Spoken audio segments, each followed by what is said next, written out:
जय शिवराय मित्रांनो। आज 3 एप्रिल, आज सकाळपासून वातावरण हे क्लिअर आहे। याचाच अर्थ उष्णता पुन्हा वाढणार आहे। उष्णता आणि गरमीमुळे अनेक ठिकाणी परत एकदा संध्याकाळपर्यंत काही मोजक्या भागांना वातावरण परत एकदा सक्रिय होणार आहे। विशेषतः हा अंदाज जो आहे हा त्या हळद उत्पादक शेतकऱ्यांना आणि कांदा उत्पादक शेतकऱ्यांना किंवा शेतात राहणाऱ्या शेतकऱ्यांना सतर्क करणार आहे। आजपासून थोडी भाग व्याप्ती कमी होते। उद्यापासून वातावरण अजूनही मोकळं होते आणि 5 तारखेपासून तुमचे कामे तुम्ही सुरळीत पार पाडू शकता। पहिली आणि सर्वात महत्त्वाची जी काही माझ्याकडनं तुम्हाला एक विनंती आहे ती म्हणजे तुमच्या कमेंट बॉक्समध्ये जो काही वीटभट्टी उत्पादक शेतकरी आहे यांना सुद्धा ह्या व्हिडिओमध्ये महत्त्वाचा संदेश दिलेला आहे। यांनी सुद्धा पुढील काळातल्या पावसासाठी हा व्हिडिओ शेवटपर्यंत पाहायचा आहे आणि आपले काय व्यवसाय आहेत शेती संदर्भात ते कमेंट करायचे। तर बघा, आज नांदेडमध्ये मोजक्या ठिकाणी संध्याकाळपर्यंत दाखल होईल। अकोला अमरावतीच्या दक्षिण वाशिम भागांमध्ये सुद्धा, वर्धा नागपूर जिल्ह्यामध्ये आणि चंद्रपूरमध्ये मोजक्या ठिकाणी पाऊस ऍक्टिव्ह होणार आहे संध्याकाळपर्यंत कोणत्याही क्षणी दुपारनंतर। आज पुण्यासारख्या ठिकाणी, कोल्हापूर सारख्या ठिकाणी, नाशिक सारख्या ठिकाणी, धुळे तसेच अनेक भागांमध्ये खान्देशच्या वारे जोराने वाहणार आहेत।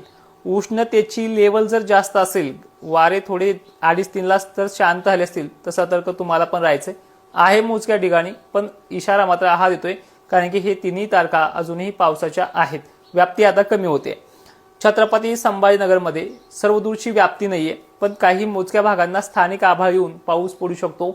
त्या पद्धतीनं अहिल्यानगरच्या दक्षिणेकडील भागांमध्ये, श्रीगोंदा करमाळा परिसरामध्ये सुद्धा आज काही ठिकाणी पाऊस आहे।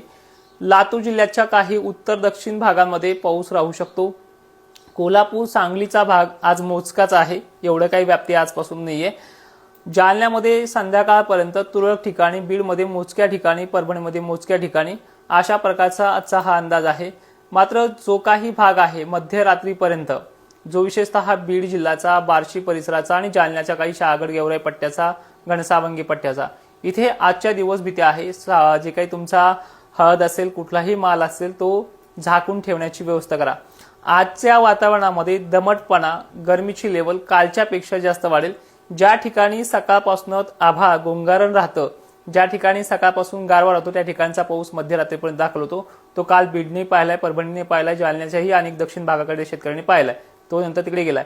पाऊस हा सर्वदूर होत नसतो, तो काही भागांना होत असतो आणि त्यामुळेच त्या भागांची संख्या ही जरी कमकुवत असली पण नुकसान होण्याची क्षमता या वातावरणामध्ये जास्त असते। तर आता 3 तारखेचं तुम्ही अनेक काही भागांचं पाहून घ्या।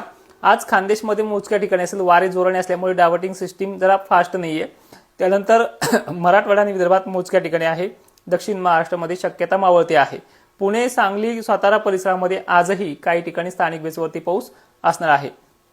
4 तारखेपासून वातावरणामधला जो काही दाब आहे, जो पावसाळी वातावरणाची क्षमता आहे, उद्या वारे थोडे शांत होतील, त्यामुळे स्थानिक वातावरण जे आहे ती सुरत, गुजरात मार्गे येण्याची शक्यता आहे। त्यामुळे नंदुरबार उत्तरेकडील भागांना उद्याचा पाऊस आहे।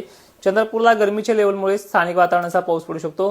त्यामध्ये लातूरचा सावंतवाडी वगैरे भाग आहे, नागपूरचा दक्षिणेकडील हिंगणघाट, वर्धा, उद्याच्या 4 तारखेला नांदेड। मात्र दक्षिण महाराष्ट्र, कोल्हापूर, पुणे, अहिल्यानगर, छत्रपती संभाजीनगर, जालन्याचा उद्यापासून पावसामधनं सुट्टी मिळते। विदर्भाचाही बुलढाणा भाग देखील उद्यापासून मोकळा होतोय 4 तारखेपासून। त्यानंतर परिस्थिती 5 तारखेपासून सर्वांनाच मोकळी होते, कामे तुम्ही त्यापासून करू शकता आणि राज्यात परत उष्णतेची लेवल 9-10 तारखेला वाढेल। 10 तारखेपासून राज्यामधलं वातावरण हे अजून दमट व्हायला सुरुवात होईल। 12 किंवा 13 तारखेला